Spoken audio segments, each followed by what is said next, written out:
ஊட்டச்சத்து நன்மைக்காக சிலர் பல தானியங்களை ஒன்றாக அரைத்து சாப்பிடுவாங்க. அப்படி பல தானியங்களை ஒன்றாக அரைத்து சாப்பிடுவது ஆரோக்கியமானதான்றதை இந்த பதிவில் முழுமையாக காணலாம்.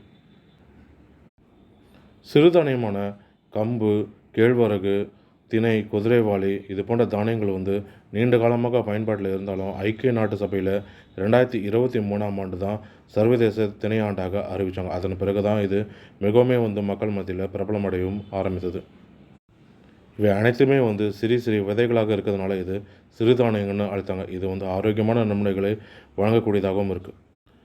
இதில் கால்சியம், பொட்டாசியம், மெக்னீசியம் இது போன்ற வைட்டமின்களும் தாதுக்களும் அதிகப்படியாக நிறைந்திருக்கு. இதனால் வெவ்வேறு நாட்களில் இதை சாப்பிடுவது மிகவும் சிறந்ததாக இருக்கும்.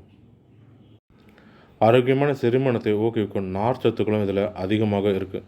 எடை இழப்புக்கும் சிறுதானியங்கள் மிகவும் உதவியாக இருக்கும். ஏன்னா இது நீண்ட நேரம் நிறைவாக இருக்கிற உணர்வை நம்மளுக்கு கொடுக்கும். இதில் குறைந்த அளவு கிளைசமிக் குறியீடு இருக்கிறதுனால உடலில் ரத்தத்தோட சர்க்கரை அளவு பராமரிக்கவும் உதவும். நீரிழிவு நோயாளிகளுக்குமே இது ஏற்ற உணவாகவும் இருக்குது. சிறுதானியங்கள் அனைத்துமே தாவரம் அடிப்படையிலான புரதம் இருக்கிறதுனாலும் கால்சியம் இருக்கிறதுனாலும் இது தசைகள் மற்றும் எலும்புகளுக்கு மிகவும் உதவி புரியுது. உறுதியாக இருக்கவும் வழிவகுக்குது. கேழ்வரகு, ராகின்னு அழைக்கப்படுற கேழ்வரகு சிறுதானியங்களில் மிக உயரிய ஊட்டச்சத்து கொண்ட தானியமாக கருதப்படுது. கேழ்வரகுல புரதம் மிக அதிக அளவில் இருக்கிறதுனால அது நம்ம உடலில் எளிதாக கலந்துடுது. உடலில் ஆரோக்கியத்துக்கு மிகவும் அத்தியாவசியமான பலவிதமான அமினோ அமிலங்கள் இதில் இருக்குது. இத்தகைய சில அமினோ அமிலங்கள் பெரும்பாலும் மற்ற தானியங்களில் இருப்பது கிடையாது. அது கேழ்வரகுல மட்டும்தான் இருக்குது. குறிப்பாக இதில் சுண்ணாம்பு சத்துன்ற கால்சியம் சத்து மற்ற தானியங்களை விட 5லிருந்து 30 மடங்கு அதிகமாக இதில் இருக்குது. பாஸ்பரஸ் மற்றும் இரும்பு சத்தும் இதில் அதிகமாக இருக்குது. கம்பு, பஜ்ரான்னு அழைக்கப்படுற கம்பு இதில் வைட்டமின் பி அதிகமாக இருக்குது. மற்றும் பொட்டாசியம், பாஸ்பரஸ், மேங்கனீஸ், இரும்பு, ஜிங்க், காப்பர் மற்றும் மெக்னீசியம் போன்ற ஊட்டச்சத்துக்களும் இதில் அதிகமாக அடங்கியிருக்கு. இதில் குளுட்டன் இல்லாதனால கோதுமை ஒவ்வாமை இருப்பவங்களுக்கு இது ஏற்றதாக இருக்குது. சிலருக்குலாம் கோதுமை சாப்பிட்டா ஒத்துக்கொள்ளாது. அவர்களுக்கெல்லாம் இது ஏற்ற உணவாக இருக்குது. அரிசி, கோதுமையை விட கம்பு ஊட்டச்சத்து அதிகமாக இருக்கக்கூடிய தானியமாக இருக்குது. இந்தியாவில் மேற்கொள்ளப்பட்ட ஆராய்ச்சியில் மூலமாக மனித வளர்ச்சிக்கு கோதுமை, அரிசியை விட கம்பு மற்றும் பருப்பு வகைகள் சிறந்ததாக இருக்கும் தெரிய வந்திருக்கு. அடுத்தா திணை. இதில் நம்ம உடலுக்கு தேவையான கால்சியம் மற்றும் இரும்பு சத்தம் இருக்குது. மேலும் திணையை சாப்பிடுவது ரத்தத்தில் இருக்கிற சர்க்கரை அளவை கட்டுக்குள்ளே இருக்கவும் உதவும். திணையை சமைப்பதுமே மிகவும் எளிதாக இருக்கும். அடுத்தாக சோளம். இதில் அதிக அளவு இரும்பு சத்து மற்றும் புரதமும் இருக்குது. நார் சத்தும் இதில் அதிகமாக இருக்குது. உடல் எடை குறைக்க நினைக்கிறவங்க சோளத்தை தாராளமாக சாப்பிடலாம். அதே போல் குளுட்டன் ஒவ்வாமை இருக்கிறவங்களும் இதை சாப்பிடலாம். சோளம்ன்றது நாட்டு சோளம். இப்போலாம் வர ஸ்வீட் சோளமெல்லாம் சாப்பிட்டா அது உடலுக்கு ஏற்றதாக இருக்காது. என்றைக்காவது ஒரு நாள் ஸ்வீட் கார்ன் சாப்பிடுவது சிறந்தாக இருக்கும். நாட்டு சோளத்தை எடுத்துக்கொண்டால் தான் இந்த நன்மைகள் அனைத்துமே நம்மளுக்கு கிடைக்கும். சாமை அதிக அளவு இரும்பு சத்து இருக்குது மற்றும் விட்டமின் பி, ஜிங்க், பொட்டாசியமும் இருக்குது. சாமையில் நார்ச்சத்து அதிகமாக இருக்கிறதுனால வெள்ளை அரிசிக்கு பதிலாக இதை சமைத்து சாப்பிடுவது சிறந்ததாக இருக்கும். மர கோதுமையில் நீரிழிவு நோயாளிகளுக்கு ஏற்ற உணவாக இருக்குது. இது இரத்த அழுத்தத்தை குறைக்கவும் இதய நோயிலிருந்து காக்கவும் உதவும். வரகு தண்ணீர் அதிகம் இல்லாத பகுதிகளிலுமே நன்கு வளரக்கூடிய சிறுதானியம். உடல் எடையை குறைக்கவும் ஏற்றது. நீரிழிவு நோய்களுக்கும் ஏற்றது. பெண்கள் மாதவிட பிரச்சனைகளுக்கு தீர்வு தரும். கண் பார்வை தெளிவாக தருவது சிறந்த உணவாக இருக்கும். குதிரைவாலி நார்ச்சத்து அதிகமாக இருக்கிறதுனால செரிமான மண்டலத்தை சுத்தம் செய்து மலச்சிக்கலையும் போக்கும். மலச்சிக்கல் வராமலும் தடுக்கும். புரதச்சத்து, இரும்பு சத்து அதிகமாக இருக்கும்.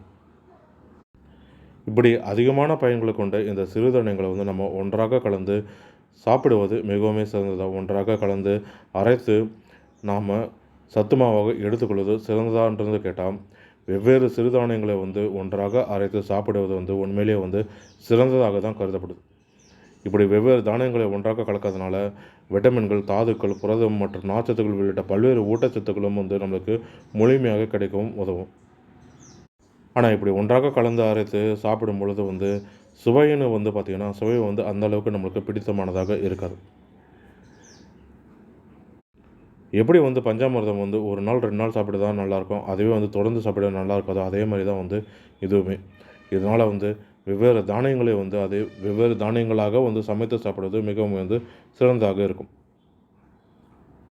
திணையை வந்து அரிசி சாதமாகவும், குதிரைவாலி, சாமை இது போன்ற அரிசிகளை வந்து உப்புமாவாகவும், பொங்கலாகவும் சமைத்து நம்ம சாப்பிடலாம். இதுபோல வெவ்வேறு தானியங்களை தனித்தனியாக சாப்பிடுவதுமே வந்து சிறந்ததாக இருக்கும்.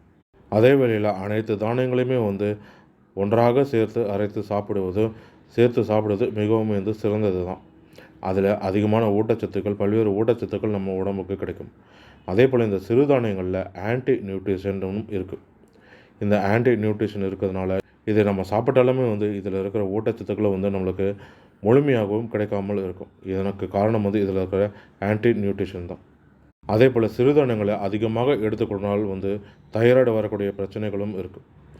இதனால் இந்த சிறுதானியங்கள் அனைத்தையுமே வந்து நம்ம சாப்பிடுவதற்கு முன் வந்து இந்த சிறுதானியத்தை வறுப்பதாலோ அல்லது புளிக்க வைத்து சாப்பிடுவதாலோ, இது கூழ் இது போன்ற செய்யும்பொழுது வந்து பார்த்திங்கன்னா முதல் நாளே வந்து நம்ம அதை சாதத்தை வடித்து விடுவோம். அதில் தண்ணி ஊற்றி வச்சுட்டு மறுநாள் தான் நம்ம சாப்பிடுவோம். இதுபோல் வந்து புளித்த வைக்க கொதித்தல் இது போன்ற சாப்பிடுவது மிகவும் வந்து சிறந்தது. அப்படி இல்லைன்னா வந்து இட்லி தோசைக்கு வந்து நம்ம முதல் நாளே வந்து மாவை அரைச்சிட்டு இரவு முழுவதும் வந்து புளிக்க வச்சுட்டு மறுநாள் வந்து எடுத்து சாப்பிடுவோம்.